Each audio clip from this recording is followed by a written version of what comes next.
A primeira coisa importante nessa campanha salarial é resolver um problema que as pessoas confundem muito. Ah, o Brasil está lascado, o Brasil não tem dinheiro. Não é verdade. O Brasil tem hoje em caixa, dados do Banco Central, está lá na página dos companheiros lá da Solução da Dívida, 4,551 trilhões de reais, dividido em 4 fontes. Reservas internacionais, conta única do Tesouro Nacional, orçamento compromissado e depósito voluntário. Então, o Brasil tem dinheiro em caixa. E por que não gasta? Emenda Constitucional 95, a chamada PEC do fim do mundo. Ela proíbe meter a mão nesse dinheiro. Tanto é que, com a PEC de transição foi aprovada, qual foi a dificuldade de encontrar novo dinheiro para o Bolsa Família? Bolsa Família vai gastar em torno de 175 bilhões, ou é 185 bilhões, não me lembro bem o valor exato. Mas esse dinheiro, de um dia para outro, apareceu. Porque tem caixa. O Brasil tem dinheiro muito. O Brasil tem batido recordes e recordes e recordes de arrecadação. E não gasta por quê? Vamos explicar primeiro o que é que não gasta. Não gasta por quê, pessoal? Porque o Brasil é o avalista de todas as grandes empresas que vêm se instalar aqui no Brasil. Em outras palavras, se ela der errado, o Brasil paga o prejuízo. Então ele, para vir para aqui, ele quer ter dinheiro em caixa para ver se o Brasil vai pagar bem o prejuízo caso ele tenha. Né? Essas são as relações espúrias que o Brasil se mantém. Primeira coisa que nós temos que discutir com o governo Lula é: vocês estão nas suas mãos a possibilidade de acabar com a emenda constitucional 95. Vocês têm até o meio do ano para apresentar um PL, que é muito mais fácil do que a emenda constitucional, dizendo quais são os reguladores do gastos fiscais no nosso país. Então pode ser diferente do que está lá, pode ser totalmente diferente, tomara que seja. Porque a emenda constitucional 95, aqui que nós chamamos de PEC do fim do mundo, que nós fomos para lá fazer uma boa movimentação em Brasília, e todo mundo lembra, nós apanhamos muito, foi bomba de gás lacrimogênio, foi helicóptero soltando bomba em cima da gente, foi exército soltando bomba em cima da gente, foi cavalo de cavalaria soltando bomba em cima da gente, e o pessoal foi agora lá em Brasília, não teve nada disso. Nada disso. Nós estávamos com 5, 6 vezes mais gente e não conseguimos chegar perto do Congresso.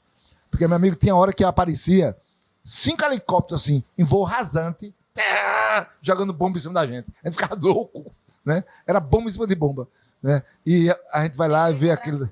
Né? E nós queríamos fazer o protesto, chegar perto do Congresso, né? Dizer, estamos aqui para não permitir a aprovação da PEC. Naquela época era PEC, o quê? Quem lembra? Era 341, era? 241, hoje ela é a emenda constitucional 95, né? Então nós queríamos só isso, chegar perto do Congresso para dizer, olha, nós somos contra isso. Tínhamos 5 carros de som, tínhamos mais gente, muito mais gente do que tínhamos naquela manifestação lá do dia 8 de janeiro, e não conseguimos chegar perto, porque as forças de repressão não deixaram.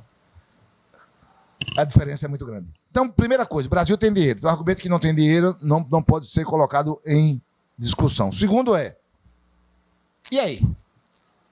O que é que nós queremos? Olha, o governo Lula, no seu primeiro e segundo mandato, desenvolveu conosco uma política de recuperação salarial de 8 anos de congelamento do governo FHC.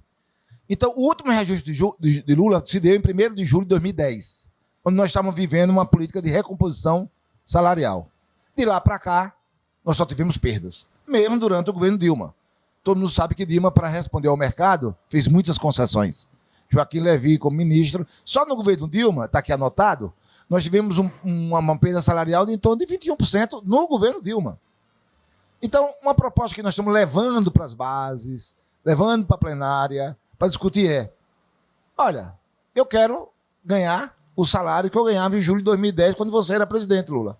Ou seja, eu quero que você me pague o mesmo que você me pagava quando você era presidente. A mesma coisa. Atualize esse dinheiro. E aí se coloca um desafio para o Sinasef. E eu quero viver esse desafio, porque é muito bom esse desafio. Qual é o desafio?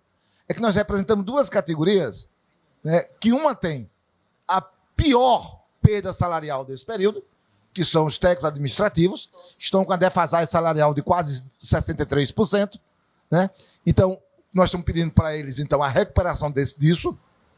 E nós temos os docentes, que nessa quadra histórica, eu não estudei todas as categorias, pessoal, não sei aí de reajuste, mas provavelmente é uma das categorias que tem menos perda nesse período. as perdas ficam em torno... Cada posição da tabela tem uma perda diferente, porque os reajustes foram diferentes para as posições da tabela. As perdas ficam em torno de 28%. Um pouco para mais, um pouco para menos. Então, olha o que nós estamos propondo que a gente peça ao governo. Um reajuste de 63% para os tais e em torno de 28% para os docentes. Cada posição um reajuste diferente, para recuperar as perdas. Ou seja, voltar a ganhar o que a gente ganhava no último dia que Lula pagou para a gente. Aquele salário que Lula pagou para a gente em julho de 2010. Lula paga o mesmo agora. É um grande argumento. É um argumento muito bom. Eu quero ganhar o Lula que você pagava a gente. A mesma coisa. Né? Então, essa é uma proposta boa. Só que agora, na campanha salarial, além disso, que nós vamos negociar além disso, vamos negociar toda a reestruturação da carreira. Vai voltar um bom debate, importante debate para RSC para os tais. E não é só um aumentozinho de salário, pessoal. RSC é uma coisa importante do ponto de vista de você entender que o conhecimento se constrói também por fora da academia. Então, nós temos que entender que o RSC não é só porque os docentes que têm o RSC ganharam mais dinheiro. Foi reconhecido que os docentes aprenderam coisas, tiveram conhecimento, construíram conhecimento a partir de ações práticas da sua vida, no seu trabalho, na sua pesquisa, por fora da academia. Isso é bom. Isso não é só aqui no Brasil, não. Em vários países tem. Inclusive, eu fiz parte dessa luta pelo RSC, organizar todo esse processo. Nós fomos buscar o estudo de algo semelhante, o nome não é RSC, mas da França. A França é mais avançada, viu? A França, além de pagar o dinheiro, dá o título, tá? Dá o título. Né? Então, ou seja, a França reconhece, em vários países, Canadá também, vários países têm isso. Você reconhece a formação que você pode adquirir a partir de processo educativo, da sua vida, da sua experiência por fora da academia. No Brasil, não. No Brasil, só aceita se for na academia. O RSC é um avanço nesse sentido. Então, RSC para os tais, já. Vamos discutir com os reitores, vamos discutir com os companheiros da FASUBRA, vamos fazer esse bom debate. Isso é muito importante. Tá? A segunda coisa, né, é STEP. E aí, algumas pessoas resgataram um áudio, né, de 2015 do Sérgio Mendonça, quando ele fala o seguinte: olha, vocês estão propondo aumento de STEP, que hoje é tantos por cento para 5%. Não pode ser assim. STEP não cai do céu. Esse reajuste de níveis tem que ser ligado ao crescimento da economia, ao PIB. E nós só botaram o áudio do Sérgio. Naquele dia na reunião, eu estava presente na reunião quando ele disse aquilo, e nós contrapusemos a eles. Não, Sérgio Mendonça, você está errado. Quem faz isso, quem mede crescimento econômico, crescimento do PIB, são os ganhos reais. Nós queremos isso para ter ganho real de salário. O STEP é outra coisa. O que é que o STEP tem que medir? Tem que medir o conhecimento e a experiência adquirida pelo período de interstícios, que no caso dos técnicos são 18 meses, o que você acumulou de conhecimento. Tanto é que o STEP não é automático, você tem que prestar informações do que você adquiriu quanto experiência nesses 18 meses. Aí, a partir desse processo, você tem direito à mudança de nível, porque você vai prestar um serviço à sociedade com a maior qualidade, com a maior determinação, com o maior conhecimento. É por isso que nós defendemos o STEP. O STEP não tem nada a ver com crescimento ou não crescimento da economia. Sim. Crescimento não é crescimento da economia, tem a ver, sabe o quê? Tem a ver aumento real do salário. Se o PIB cresce, eu quero ter aumento real do salário. Né? Então é isso aí. Agora, o que a companheira Artes colocou, eu achei interessante, é o seguinte: Bolsonaro deixou de fazer uma coisa que era obrigação dele. O que foi que ele deixou de fazer? A LOA aprovada. Antes da LOA aprovada, se faz o PL, né, que determina o reajuste das categorias. A LOA aprovada é para cumprir esses PLs. Nós estamos numa situação inédita na história do Brasil. Inédita. Nós temos o dinheiro consolidado para dar o nosso reajuste, está lá, 11,4 bilhões para ajustar o salário dos servidores públicos federais do Executivo, e não temos o PL que determina como vai ser gasto esse dinheiro. Os motivos que Bolsonaro não assinaram, eu não posso precisar aqui, mas eu posso precisar o seguinte: que houve uma articulação muito forte do senhor senador Pacheco, Rodrigo Pacheco, presidente do Senado. Ele queria, né, negociar que todos os servidores públicos tivessem o mesmo reajuste, que era 6% em janeiro, ou em fevereiro, e no dia 30, acho que vocês acompanharam pela TV Câmara, foi aprovado de bolo vários reajustes para o setor judiciário, para o setor legislativo de 6%. Eu tenho a ligeira impressão que nossos companheiros executivos devem ter olhado aquela cena e ficado chorando em casa. Como é que todo mundo tem aumento de dinheiro, não? Porque o Bolsonaro se negou a fazer. Agora, olhe bem, eu avalio isso como uma coisa boa para a gente. Boa para a gente. Porque os 6% em janeiro não vai resolver nossas vidas.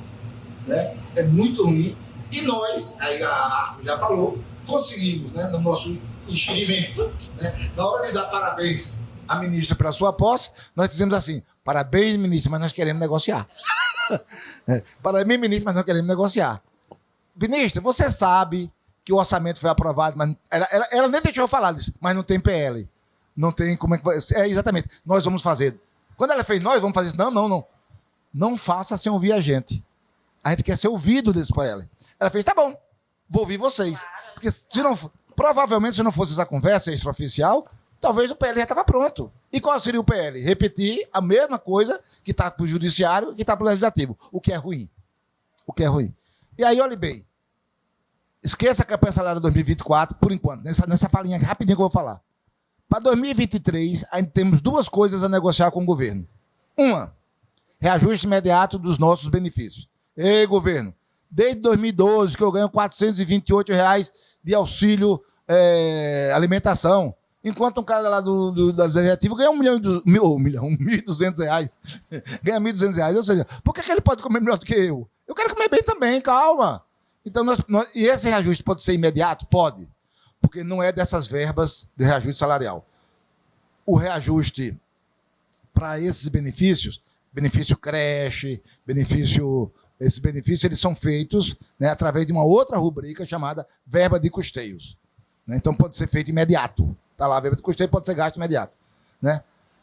O salário, não. O salário só tem que ser aprovado na LUA para ser aprovado no próximo ano. Só que, como não tem PL, a gente pode discutir uma maneira de, sem mudar o impacto orçamentário, construção de um reajuste melhor para a categoria. Isso pode ser discutido? Pode ser discutido. Depois do governo responder para a gente o que nós queremos. E o que é que nós queremos? Nós queremos um reajuste imediato dos 4 anos de congelamento do governo Bolsonaro. Nós vamos esperar. Agora, deixa eu terminar falando uma coisa muito importante. O governo está acompanhando a gente, viu? O governo está acompanhando movimento por movimento do que nós estamos fazendo. Porque hoje de manhã, na reunião do Funasef, eu tive uma surpresa. O que é que está na nossa cabeça? Que dia 7 iria o quê? Iniciar as negociações, correto? Não é bem assim, não. É algo que o governo vai fazer, mas eu acho que o governo tem sentido fazer, é importante fazer. Dia 7, o governo vai anunciar a abertura das mesas de negociação e vai discutir com a gente qual metodologia vai ser aplicada. Vai ter mesa setorial, a mesa geral? Então, o governo não vai responder as nossas propostas já no dia 7. Ele primeiro vai discutir isso. Por que eu estou dizendo que o governo está acompanhando a gente? Porque a gente começou a fazer fala de exigência que no dia 7 a bola está com o governo e o governo tem que nos responder. E eles disseram, calma, nós vamos lhe responder, mas não é dia 7. Tá? Dia 7 a gente vai estar na mesa. Porque a mesa tem um processo jurídico, vai ter que ter portaria, por exemplo. Sou eu que vou negociar, tem que ter uma portaria em meu nome que eu estou negociando naquele dia e não levo falta no meu trabalho, né? É contado como trabalho efetivo do que eu estou fazendo. Então, tem todo um processo aí legal que tem que dar substância a esse procedimento. Então, e outra coisa que eu acho que tem sentido também, tá? E se vocês discordarem, vocês podem discordar, mas já tem sentido. Caramba, se eu sou o governo, depois de 7 anos, 7 sem reajuste, 8 anos sem negociação, e aí esse governo vai dar a gente o direito de negociar, aí eu faria uma solenidade. Eu faria uma solenidade. Se eu sou o governo, eu faria uma solenidade. É justo. E eu estou feliz, porque não vamos começar a negociar. Se o dia 7 é apenas a solenidade, eu não vou ficar triste, eu vou ficar feliz. Claro que eu vou pedir para ele para a mesa começar dia 8. mas eu estou feliz. Eu estou feliz com esse processo. Lobão, cara, obrigado, né? Acho que foi importantíssimo a gente ter esse momento, a gente viver esse momento, porque de fato é algo que angustia muito nossos servidores, nossas servidoras, nossos filiados, né, e filiadas, essa questão salarial, né? E agora sim, eu ia pedir para vocês, né, mais uma vez agradecer, né? E antes de eu fazer o fechamento, eu queria que vocês fizessem aqui a consideração final, né? Tudo para a gente encaminhar aqui para os fechamentos. Mas, de antemão, eu queria agradecer demais a disponibilidade ao debate, né? A disponibilidade de estar aqui conosco, né? De apresentar as coisas acho que hoje de uma forma muito tranquila, de uma forma, né, muito didática, e essa é a intenção dessa plataforma, a intenção desse projeto, a intenção desse trabalho, né, que a gente possa estar chegando às pessoas de uma forma mais rápida, mas é um espaço em disputa, viu, Lobão, que eu sempre falo, de espaço, a internet é um espaço ainda em disputa que nós precisamos não só ocupar, mas qualificar. Então, só para passar aqui para a Artemis, para fazer... pessoal, ó, eu chamo a Artemis de Artemis, né? Mas eu vejo... E Artemis, né? Eu, Valmir, chamo de Artemis. Mas o povo de Artemis, aí, né? Só para vocês saberem que a gente está falando sempre da mesma pessoa, tá? Então, só para te agradecer, viu? Obrigado por você ter vindo. Não, eu que agradeço. Eu tenho muito orgulho desse sindicato, dessa sessão. E eu queria começar ressaltando, né, que eu não falei isso, mas eu tenho muito orgulho de todos os meus colegas e minhas colegas de trabalho, docentes, tais, que durante esse tempo todo tiveram ao nosso lado nas lutas, encabeçando as lutas, tiveram na linha de frente, nas lutas para eleger Lula e derrotar Bolsonaro, tiveram no comitê que nós, em defesa da democracia. Agradecer muito a equipe, especialmente a equipe de comunicação, que hoje, como coordenação nacional, eu posso dizer que é uma das referências de equipes de comunicação a nível nacional dentro do Sinasef. Então, isso é muito importante. Quero agradecer e parabenizar a diretoria, aos meus colegas e minhas colegas, né, que estão aqui doando seu tempo, energia, mas também estão ousando em arriscar, em incorporar novas linguagens. Eu acho que isso é muito importante. E eu queria terminar dizendo, eu quero citar o Paulo Freire, depois de tudo que a gente vivenciou, desses anos terríveis, eu queria ler um trecho que eu acho que pode ser, dialogando, Lobão, com aquela proposta que você fez hoje de manhã lá na reunião do Fonasef, pode ser aí a nossa epígrafe de abertura desse processo de luta e negociação que a gente começa em 2023. É preciso ter esperança, mas ter esperança do verbo esperançar.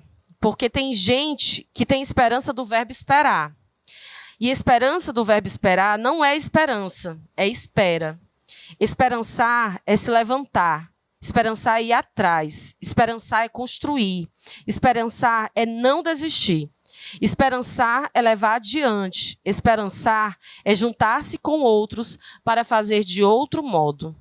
E eu acho que esperançar, que a gente estava discutindo hoje sobre o nosso sentimento e sobre essa jornada de lutas que a gente vai começar em 2023, é justamente isso, é esperançar a luta, as lutas, né? É esperançar não como quem espera, mas justamente como quem lutou todo esse período, como nós tivemos aí ativos nos processos de luta, e continuarmos com essa esperança ativa, né, que se mobiliza, que modifica, inclusive, a realidade, e que a gente sabe, né, que a nossa luta é para fazer um Brasil mais justo e melhor para todo mundo. E eu acho que a gente está cumprindo bem esse papel, e parabéns por esse momento, que eu acho que também vai ser uma contribuição para a gente construir esse outro Brasil, que a gente precisa. Obrigado, Artemis. Passar aqui para o Lobão. Agradecendo muito esse convite. Tomara que essa experiência seja repetida pelas seções sindicais do Brasil afora, que eu acho que pode dar caldo, pode aumentar a nossa luta, né? E eu queria terminar dizendo o seguinte: a experiência que nós temos é que as nossas vitórias estão muito ligadas à nossa capacidade de organização, à nossa capacidade de mobilização, ao fortalecimento do nosso grande instrumento de luta, que é o sindicato. E nós passamos por um processo de muito desgaste do sindicato. A nossa categoria abraçou a campanha de Bolsonaro. Em 2018, infelizmente, a massa nossa estava com Bolsonaro. Estava contra o sindicato, tinha raiva da gente. Eu, uma vez, numa atividade lá no Instituto Federal do Rio Grande do Sul, um companheiro lá, trabalhador, queria me agredir, né? Porque eu era sindicalista. Então, esse tipo de comportamento não se muda de um dia para o outro. Então, as pessoas começam a achar, né, que na cabeça dele modernidade se construíram e é possível fazer coisas por fora da unidade sindical. Pessoal, o sindicato é a nossa grande arma. O Papa... Qual é o nome do Papa mesmo? O nome do Papa para mim... Atual, não, o Papa é o... Papa Francisco. Francisco. O Papa Francisco, grande... argentino. Pronto, a Argentina é mais fácil. Disse uma coisa maravilhosa pra gente. O Papa Francisco, quando era assim, sindicatos dá voz a quem não tem voz. Ele estava lendo um texto sobre isso, aí ele parou e repetiu. Sindicato dá voz a quem não tem voz. Então, aqueles companheiros que ainda não são sindicalizados, fortaleça essa luta, se filie ao sindicato. Nós, classe trabalhadora, somos heterogêneos, pensamos diferentes. Então vamos para o sindicato e leve a sua ideia. Não precisa ser igual à minha. Leva a sua ideia para lá. E lá nós discutimos, aprofundamos e, se necessário for, votamos. E aquilo que a